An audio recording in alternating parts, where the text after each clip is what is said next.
نحمده ونصلي على رسوله الكريم أما بعد فأعوذ بالله من الشيطان الرجيم بسم الله الرحمن الرحيم جاء الحق وزهق الباطل إن الباطل كان زهوقا প্রিয় দেশবাসী আসসালামু আলাইকুম ওয়া রাহমাতুল্লাহ। বাংলাদেশের জনগণ জাতির এক কঠিন সময় অতিক্রম করছে। আপনারা জানেন এই সরকার ক্ষমতায় আসার আগে মানুষকে আইনের শাসন, বিচার বিভাগের স্বাধীনতা, মেধা অনুযায়ী যুবকদেরকে কর্মসংস্থানের ব্যবস্থা করে দেওয়া, স্বল্প মূল্যে খাবার সরবরাহ, বিনা পয়সায় সার এবং কীটনাশক কৃষকদেরকে দেওয়া এবং ঘরে ঘরে সবাইকে চাকরি দেওয়ার প্রতিশ্রুতি দিয়ে ক্ষমতায় এসেছে। কিন্তু ফল হয়েছে উল্টা। কার্যত আজকে বাংলাদেশের মানচিত্র কত বিক্ষত। চতুর্দিকে আজকে রক্তের ছুপ ছুপ দাগ, অসংখ্য লাশ রাস্তার পাশে, ডুবায় নদীতে, খালে বিলে প্রতিনিয়ত পড়ে আছে, উদ্ধার হচ্ছে।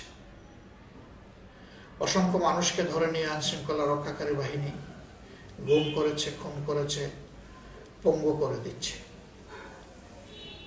প্রিয় দেশবাসী, অত্যন্ত দুঃখজনকভাবে আইনের শাসনের জন্য আইনশৃঙ্খলা রক্ষাকারী বাহিনীকে যেখানে নিরপেক্ষ থেকে দায়িত্ব পালন করানোর কথা ছিল, সেখানে কার্যত আজকে সম্পূর্ণ দলীয় এজেন্ডা বাস্তবায়নে তাদেরকে ব্যস্ত রাখা হয়েছে। ফলে রাজনৈতিক দমন নিপীড়নের পাশাপাশি সমাজে আজকে আইনের শাসন পদদলিত হওয়ার কারণে এবং রাজনৈতিক এজেন্ডা বাস্তবায়নে আইন শৃঙ্খলা রক্ষাকারী বাহিনীকে নিয়োজিত রাখার কারণে সমাজের সর্বস্তরে বেপরোয়াভাবে আজকে আইনের শাসন লঙ্ঘিত হচ্ছে, আইন শৃঙ্খলা পরিস্থিতির মারাত্মক অবনতি হয়েছে।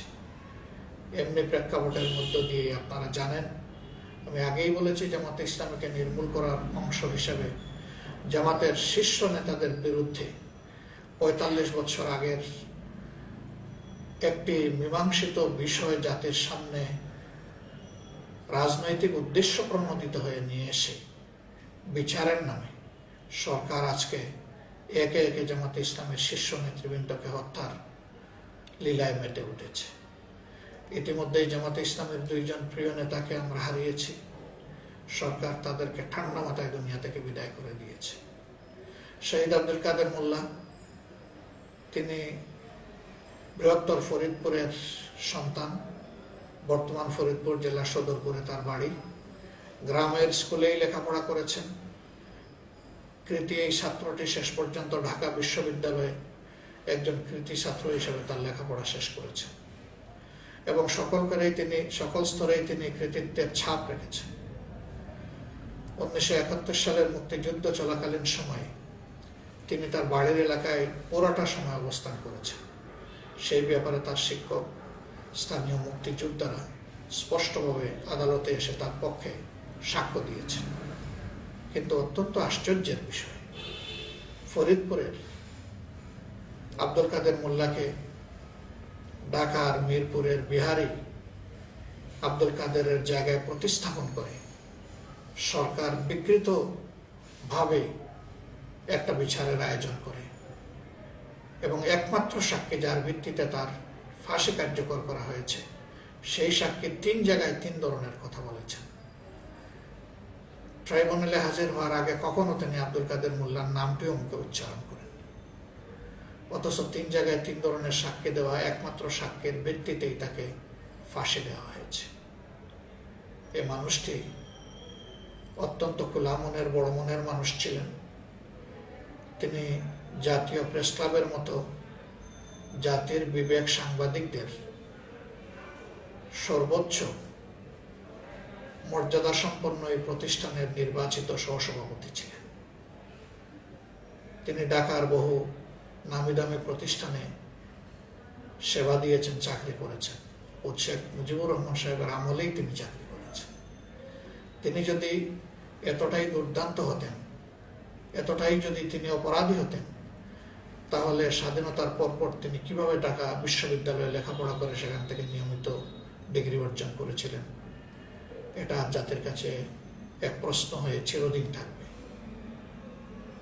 প্রিয় ভাই ও বন্ধুগণ, এই ধরনের একজন কৃতি মানুষকে বিশেষ করে দেশকে মেধাশূন্য করার জন্য এবং জামাতে ইসলামীকে নেতৃত্ব শূন্য করার জন্য সরকার এই অপকর্ম করেছে। ব্যক্তিগতভাবে তিনি আমার খুব শ্রদ্ধার পাত্র ছিলেন, আমাকেও তিনি বুক ভরে ভালোবাসতেন। বহুবার তার বাসায় আমার আতিথেয়তা গ্রহণ করার সুযোগ হয়েছে এবং তিনিও মেহেরবানি করে সপরিবারে একাধিকবার আমার বাসার আতিথেয়তা বরণ করেছিলেন। সেই মানুষটা এতই প্রাণখোলা ছিলেন যে শিশু থেকে আবাল বৃদ্ধ বনিতা সকলের সাথে তিনি নিমিশেই মিশে যেতে পারতেন। এই মানুষটাই